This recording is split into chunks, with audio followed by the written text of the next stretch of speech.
Today we're here with Mike Thompson, candidate running for Congressional District 5. So hi Mike, nice to see you. Hi Rita, good to see you. So our first question is fairly simple. Why are you the best candidate for the position and what do you bring to the position? Well, thank you very much for this opportunity, and thank you to the League of Women Voters. As you know, I am the incumbent member of Congress. I serve our area and have served it now for 20 years in the U.S. House of Representatives. During that time, I think I've delivered well for our district. I've represented our district well. I was born, I grew up, and I still live in the heart of our district. And I've worked real hard with our friends and neighbors and local elected officials to ensure that the 5th Congressional District has a strong voice in Washington, D.C. During my tenure in Congress, I have been able to win a seat on the Ways and Means Committee, which is the most significant committee in the Congress, the only committee established by the Constitution, and I chair the General Revenue Subcommittee on the Ways and Means Committee. And I've been able to do a lot for our district in that position. And I also work in other areas. Probably most prominent is my position as the chairman of the Gun Violence Prevention Task Force. So I work as hard as I can for the interests of our district, our state, and our nation.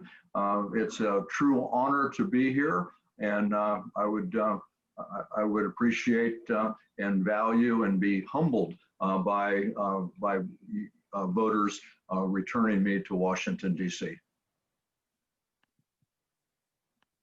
Thank you.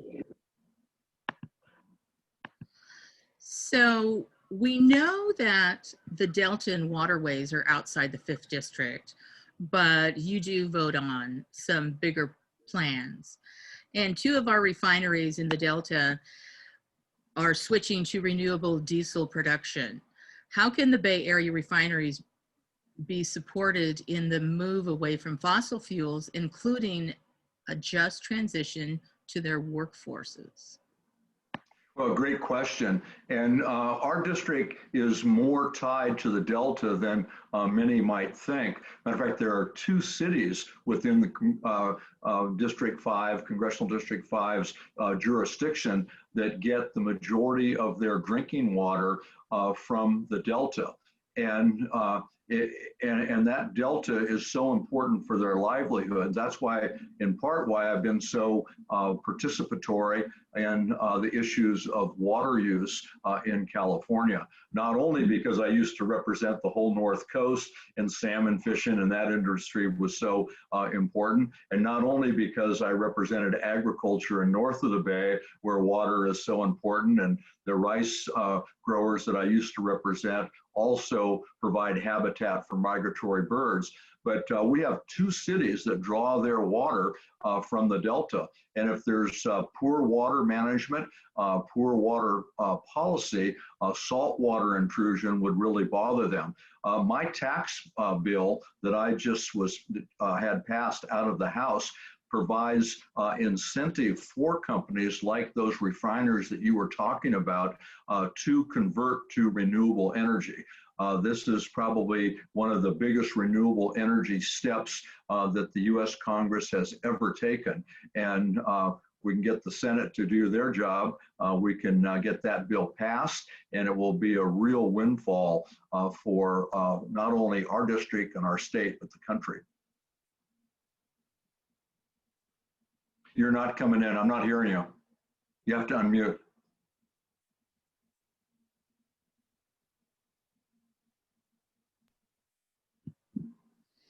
Thank you. I have to mute in between. Those are the 2 most used phrases in the American language today. 1, can you hear me now? And 2, I think you have to unmute. That's right. And at the League, we're happy to say, we need you to unmute your voice because every voice counts. So we're trying to do whatever we can. And yes, you're exactly right. And our next question is along the history of water. Do you support desalination up and down the coast of California or in the Bay Area? Absolutely, I do. I did a lot of work in this when I was in the state legislature, and desalination is a great way to be able to provide more water sources for Californians. And the problem with desalination is the cost of desalinating the water. And so there's some other things that can be done that work well and aren't as expensive, and that is to desalinate to a lesser degree. So it's not desalinated for personal use and personal consumption, but desalinated to a point where it can be recharged into the ground, where we've had an overdraft in our water aquifers, our underground water aquifers, and bring that back up. And then the natural cleaning process can do the rest of the work. But I think we need to look at every way possible to figure out how to provide more water resources for all of us. Thank you. That was great. Our next question, COVID-19 fires and now smoke have had a big hit on our economy. What actions will you take to support your district's economic recovery? I'm not sure that we have enough time for me to answer that, but I've been very active, as you know. The first order of business when there's a fire is to make sure that we get as many federal resources on the job as we possibly can, and I was able to be helpful in that regard. I was able to work with the federal administration to get public assistance for our state and local government at a rate of 75% to 25% matching to the state. I have legislation now that would move that up to 90% for the federal government, 10% for the state. I've also been successful in addressing the agricultural losses. I was able to get wine grapes added through the Department of Agriculture for financial help. And we're working to ensure that smoke taint would be a covered cost, because we've got a ton of growers that aren't going to be able to pick their grapes. On the COVID side, the time that you have allotted isn't enough, but I'm a co-author of the legislation that has already kept us from going into a depression. That was signed into law, and I'm a co-author of the HEROES Act, a bill that is much needed for our state and local government, our healthcare providers, our frontline heroes, our unemployed workers, and our small businesses. And we're working, that's why I'm still in DC right now, because we're working to try and get that passed. Thank you. I've got the little wheel going, so hang on one second. I have the little wheel on my computer going, so wait 1 second. And then our next question will be, the state mandate housing allocations are coming up soon. What are you doing on the federal level to support low-income housing in the Bay Area? Well, I've done quite a bit. Especially after the fire, after the Tubbs fire, we lost a lot of low-income affordable housing in our district, and I was able to write and have passed and signed into law legislation that provided tax benefits to individuals who built low-income affordable housing. Once that was passed and signed into law, the state of California took some action where they tried to split that up amongst the state. And I'm all for spreading the wealth, but we were in a real bind in our district because of the housing that was lost in that fire.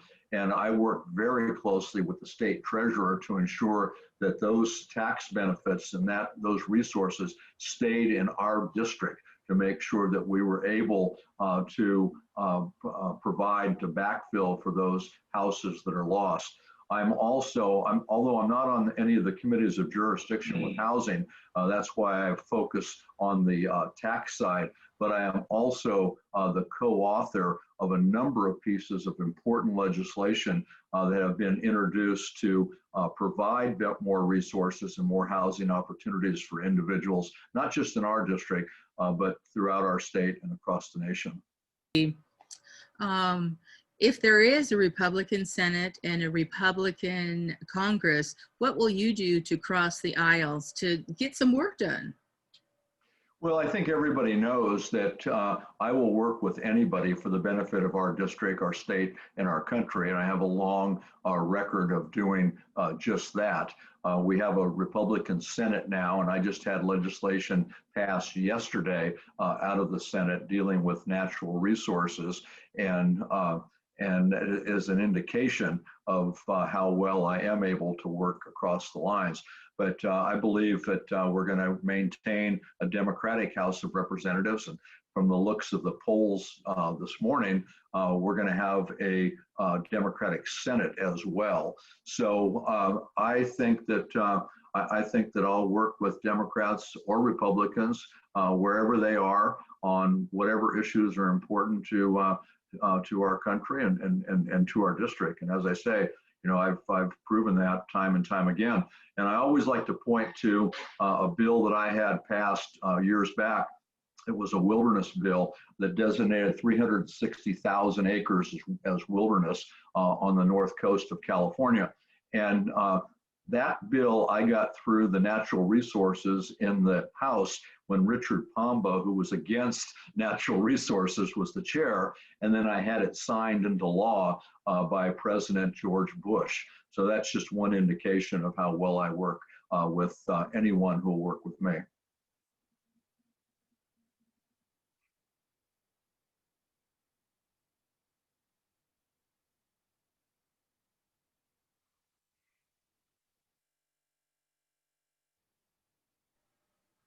There we go. Sorry for a slow computer. It's okay. So the president has said that he will block transportation funding coming to California, especially since we are a sanctuary state and San Francisco is a sanctuary city and county. What will you do to ensure that our transportation funds come to California? Well, you know, this president has said a lot of things. And the one thing that I've learned is if you don't like what he said, wait a day because he's going to say something else. And more often than not, it's contradictory of what he said the day before. Today, he was on the television talking about how he was going to rewrite education curriculum for our schools across the country. And as a prominent individual in the League of Women Voters, you know that that's not the job of the president. That's the job of our local education community. So he's tried to block money before. He's done a lot of things because he doesn't like what California does or doesn't do. And we've continued to work for the benefit of our state, and we've been fairly successful. If he tries to shut off transportation funding, we'll work just as hard to make sure that it doesn't happen.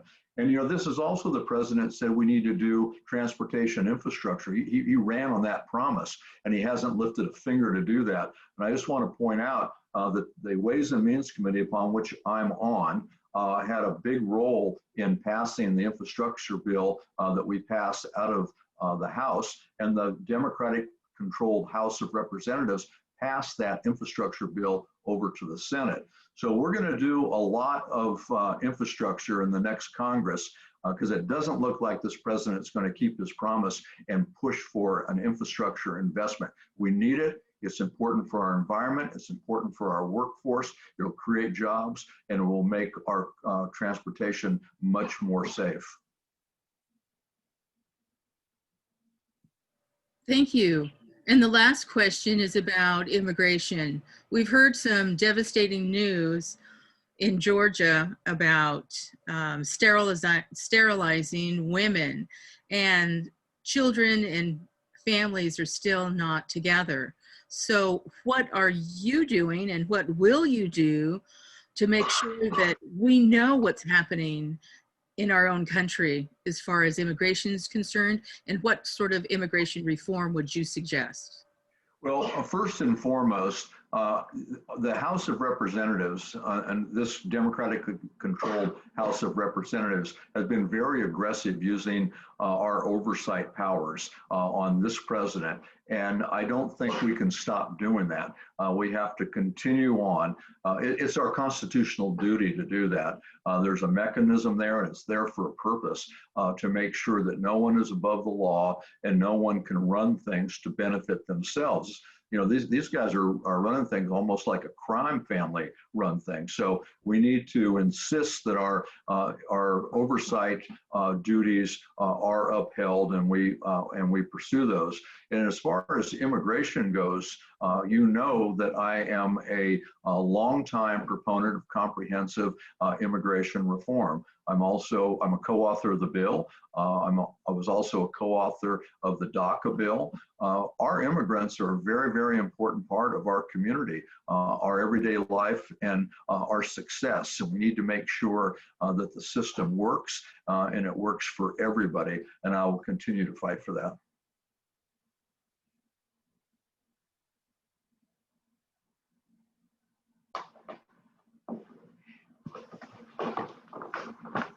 And then finally, I'm just going to ask you for a 1.5-minute closing statement. What would you like to say to the voters? Well, Vita, thank you again, and thank you to the League of Women Voters. And I can tell you the highest honor has been that my friends and my neighbors and the constituents of the 5th Congressional District have elected me to represent them in the House of Representatives in Washington, D.C. I would humbly ask for them to return me. I think we have a lot of work to do. Together, we've been able to do a lot. I've always put our district first. We need to make sure that we have a safe, clean environment, that we address issues such as climate change, mental health.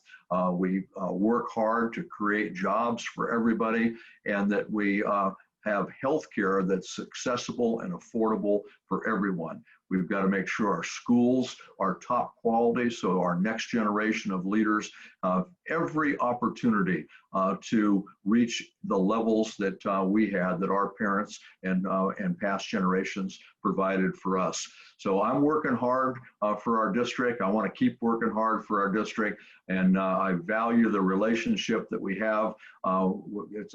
It's a team effort, and that's important, and I would be honored to have your vote to send me back to continue to work on your behalf. Thank you.